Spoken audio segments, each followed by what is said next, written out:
join the discussion and leave your comments. And as we will talk to some eSports. As we will talk to some eSports, player, and we'll talk to some eSports player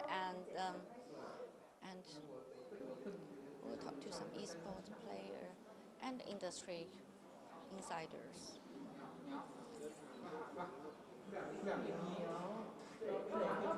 eSports.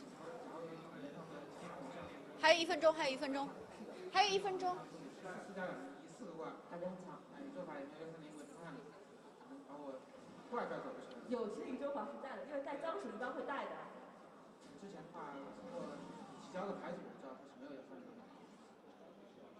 这里好像有缘分。先火门，把那个3点封掉。哎，这张牌很厉害啊！它的回合结束效果是给所有手里的牌加1加1。对，这是张圣级的职业牌。孤手打的牌。很少，这些很少见。竞技场选这张牌其实也不是很多，但这张牌效果其实非常放大的。但是这张牌太慢了，而且你出张牌的时候说你会被火覆盖。主要是它是5倍身材，它本来是亏的一个身材，然后给你怪 buff 之后，你下轮才能把这怪拍上去。就为什么护手棋现在不能用？因为太慢了。而且你上来，它心里有点像上来亏。对，我出第一个1是亏的，2个1所以说那我2个1是亏的，下轮可能撞死了。是的，到这边可能下轮会干死。就是就等于1费打个血管加1张把4张卡，又是亏的，2费出个2，又是这个。而且这张牌有一个巨大的隐患，就是它会暴露你手里有多少个怪，多少个法术。对。但是他对手一眼就可以看到加了多少怪。他对手一眼就可以看出来你手里现在是4个怪，一定是4个怪，因为有4张牌是拿光的。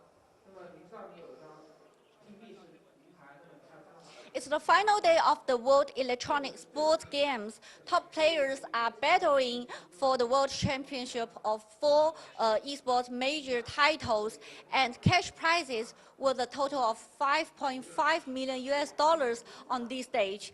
Now, eSports is definitely an interesting topic of discussion, and the increasing popularity has created a massive global industry in tangible events such as these, and of course, online. So now I'm not only doing live on CGTN's TV channel, but also on its Facebook, YouTube, and CGTN live app. And join me now is Tanya, eSport host. Hi Tanya, good to have you today. Thanks for having me. And we see this venue is fully packed with exciting fans from all over the world. So what is the scale and the popularity of this event? So this is basically the first big event of this year.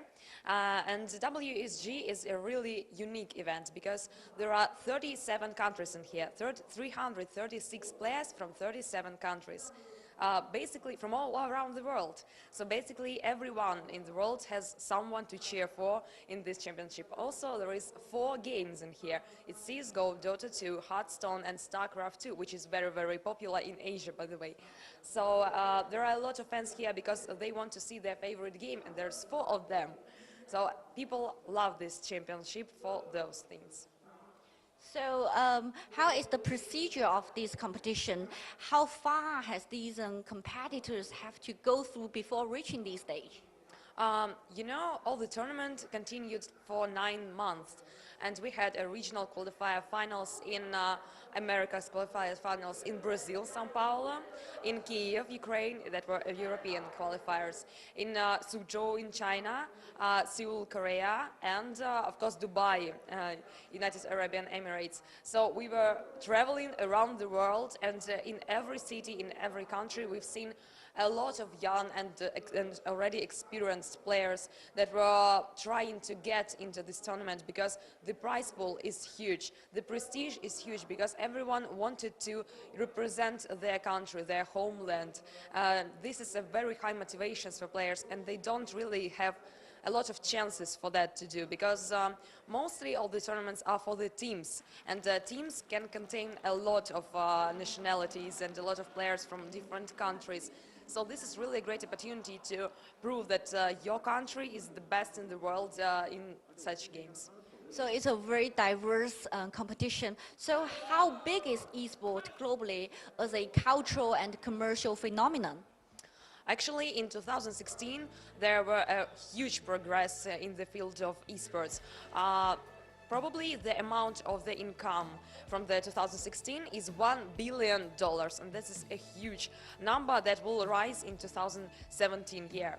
About the cultural phenomenon, I think that there are a lot of young people, mostly young people, play computer games and take part in the esports competition. So I think that the main aim of esports is to grow the new generation of people who love to compete, who love the victories, who will compete, you know, in the good way, who will have a lot of pleasure from it, who will represent their countries. Also in commercial way, as for 2016, a lot of very popular in the whole world brands support esports, like brand giants. They all support esports and give money for that, a lot of money. So I think in terms of commercial, it's a very good business for now.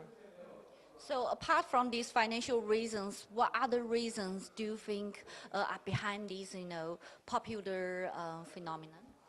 Yeah, really, the money are really big because for 2016, the amount of prize pools are, I believe, $80 million for the whole world, and this is a really good money. Players in Europe can earn actually up to 10,000 euros a month, so this is also a good salary for young people. But I don't think so. I don't think that this is their biggest motivation.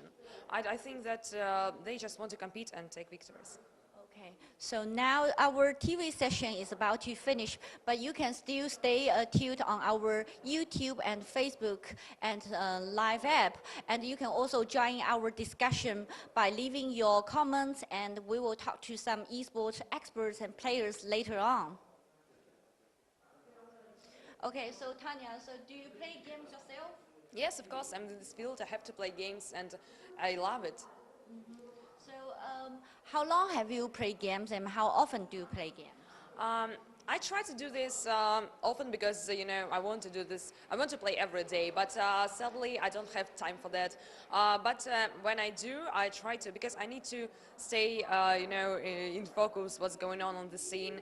And of course I love this, all this industry. I play mostly CSGO and Dota 2, but as you see on the background, the guys are playing Hearthstone. It's also a very popular game in the world because you can play it just from your cell phone, from the smartphone. You can just ride in the bus and play some Hearthstone, and if you will be really good, you can win a lot of money on WESG.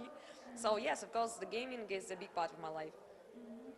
And so what is the magic of esports? How can it attracting so many people joining it?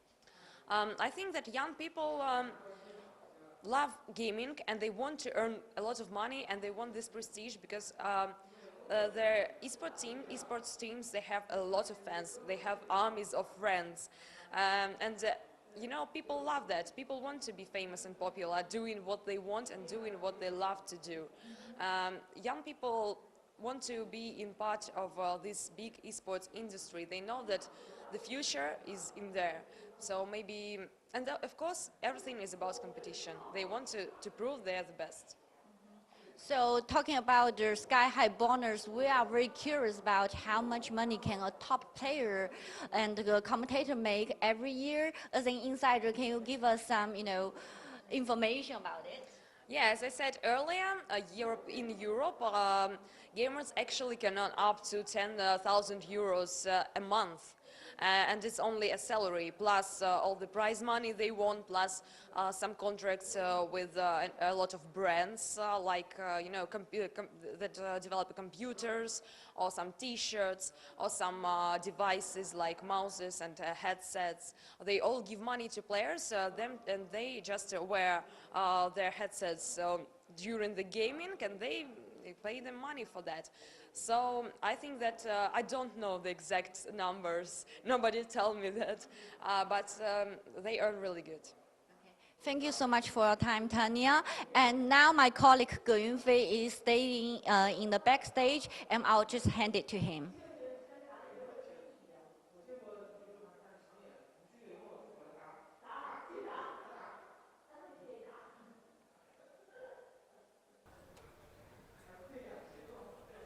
可以了吗？ Thanks, Lingnan. Hello, everybody. I'm Yunfei. Right now, I'm at the backstage competition area of WESG.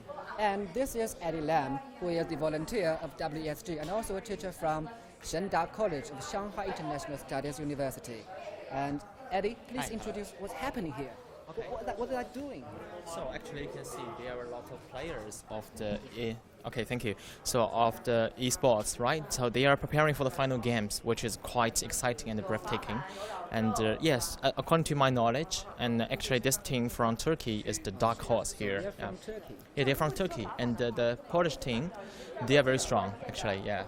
Okay, thank you. 好，我们过一会儿我们就 I know that you personally not an esports player.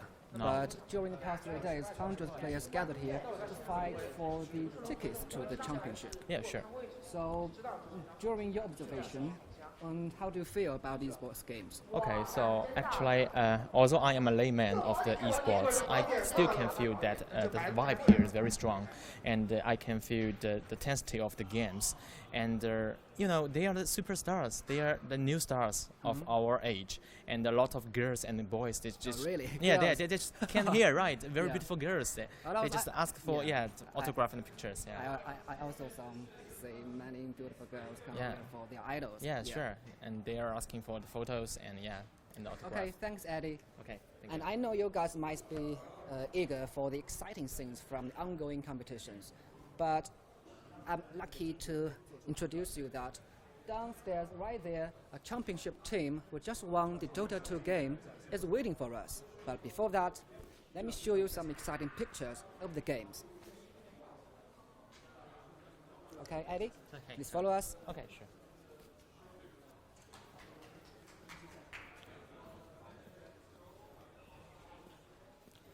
So, 我们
We take note of the things that we shouldn't do and the things that we need to repeat to win. So, okay. What's your name, please? I'm Rio. Rio, yeah. Rio, I know you must be excited right now and also very starving. Yeah. You're hungry right now. So, but do you have any words to say to your families and friends back in the Philippines? I just want to say thank you to them for supporting us here. So tell us, do you have any difficulties in pursuing this career of esports? I think everyone had issues. It's really hard to earn money at first. Okay. Hi Jim, we know that Dota 2 is kind of game that requires precise and very perfect team cooperations, but you guys just changed lots of team members. So how can you win the game right now? I think the very important thing for any team is really to have a strong personal relationship before starting any training. I think that's the most important thing, and right now I think that's also the reason why they are communicating so well. Okay, I have a question that might embarrass you. Tell us what's the most embarrassing thing that you ever do? Like the Most- team? Yeah, together or single, both are okay. The most embarrassing thing that you have ever done. Most embarrassing thing, I think it actually happened a lot of times when the captain walks out, when we lose a game. that's very embarrassing, but we're okay with it. Okay. Is this your first time in China? 暂停，现在断了，先会中断，一会儿重新开始，一会儿再从中间的一个问题重新来，先放松，放松。OK。什么时候开始断的？那行，我们就怎么着，我们就不用直接踢到林南是吗？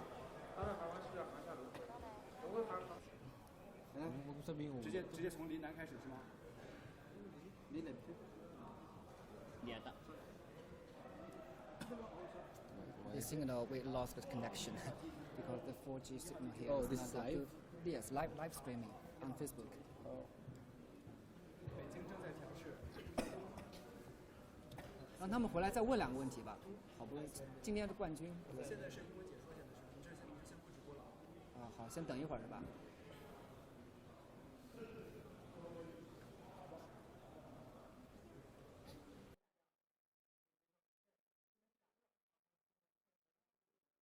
西费的话，其实如果是出一个西费最弱的应该是双红。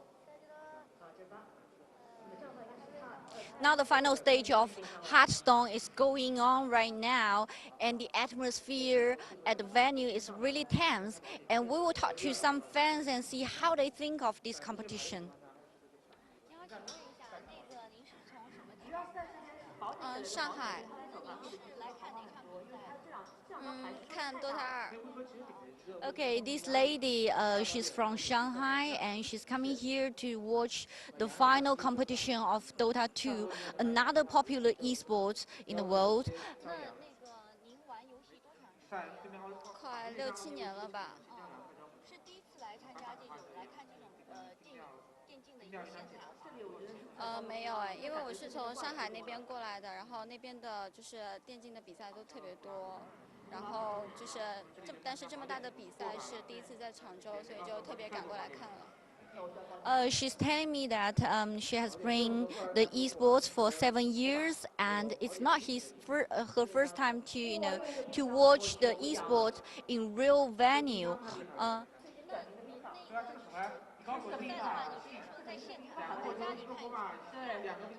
因为现场可以看到喜欢的明星啊，然后现场的灯光效果都特别好，还有特别大的屏幕。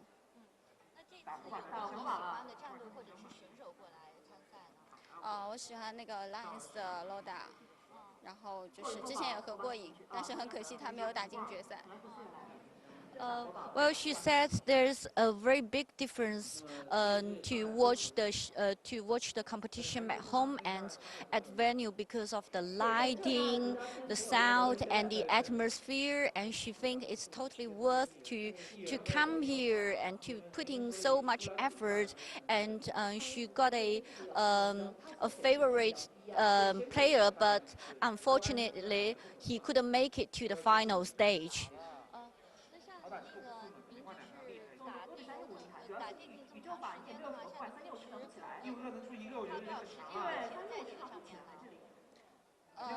就是如果算上约朋友去网吧的消费的话呢，可能是买一些装备什么的，是在差不多要1000左右吧。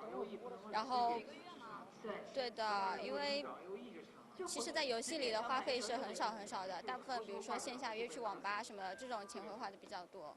那大概就是多长时间呢？你是每个月的？每个月你是说你是指出去玩吗？对，就玩电竞的时间。每个月我每一天的话，每个星期的话，差不多有4天的晚上可以玩一会儿游戏，因为剩下的3天要加班。你觉得说就是打这个电竞的话，它给你一个什么样的一个乐趣呢？会花这么长的时间？因为我红没有出嘛，我先把你打到一个。我觉得游戏本来是一个很好玩的东西，然后它可以释放很多生活的压力嘛，然后就是能够在掌握一些技巧的话，其实是非常好玩的一种感觉。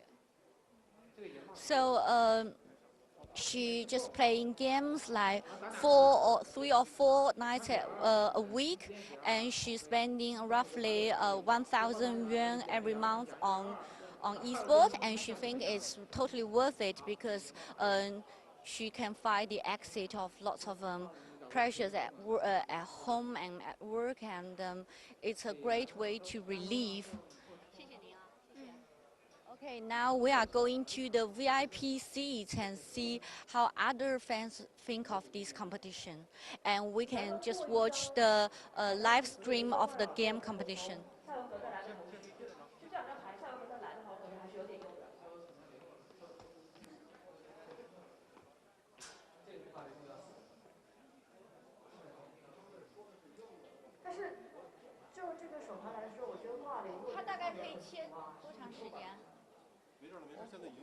OK， 让他再切会儿，然后把这位置调一下吧。好，您到这儿，您在这儿。然后从你一个人开始。OK， 从你一个人。我们大概还要聊多长时间？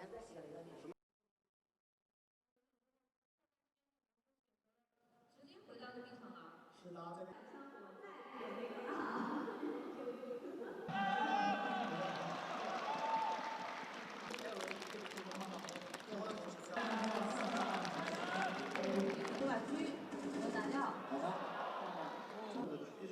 这边确实发挥的也是非常不错，而且我们这边可以看到他的走位。收包点，收包点，你直接拿可以。收包点。我。应该5分钟后开始。Okay, here is the VIP room in this stadium, and join me is another fan of esports. Hi, glad to have you today. Hello. Hello. And so you are a fan for esports? Yes, I was a big fan since I was a child of the PC games, and now I have played the Dota and the StarCraft II for about 3 or 4 years, actually. Do you see your favorite, idols today, your favorite team and players today? Yes, the TNC Pro from Dota actually impressed me the most because the moment they walk on that stage, you can feel their energy, you can feel their confidence, and as you can see, the final just ended. The way they dominated the game, it was very astonishing. It was very exciting, actually. So how long have you playing games, and how often do you play games? I play games about on a weekly basis. At weekends, maybe we will play with my friends. When I was in college a few years ago, maybe we will play even on daily basis. But now I don't have that much time. How about your spending on esports? The spending, of course, games like StarCraft II, you have to buy for that. And generally, I will spend for roughly maybe a few hundred yuan on each game. Not too much, maybe. Yes. So, do you feel any difference of the attitude that the society think of esports in the past few years? Yes, if you, in retrospect, if you think about how people recognize or how people view the electronic games when I was a child and now, you will see there is a huge difference because I could still remember that when I was in, for example, middle school or something, I have to sneak to the internet bar to play games. But now, I think the society, maybe the parents or teacher, they are holding a different view towards the games. People are looking at the electronic games in a more positive way or in a more objective way, actually. Yes. Do you have kids? Will you allow them play esports? Well, I don't have kids right now, but I will totally allow them to play, but maybe not too much. Of course, I will limit the amount of time, of course. And will you encourage them to choose it as a profession? Because we see, the players and the top players and commentators, they can make so much money. Well, I think it depends. It depends on whether or not they are really good at it. Because if they are really good at it, they have the talent. I don't think it's. I won't forbid them from doing that. But if they don't, they are just a mediocre. Well, I think maybe they're a better career choice. Maybe. Yes. Thank you so much for your time. And now my colleague Ge Yunfei is staying with some esports industry insiders, and I'll just hand it to Ge Yunfei.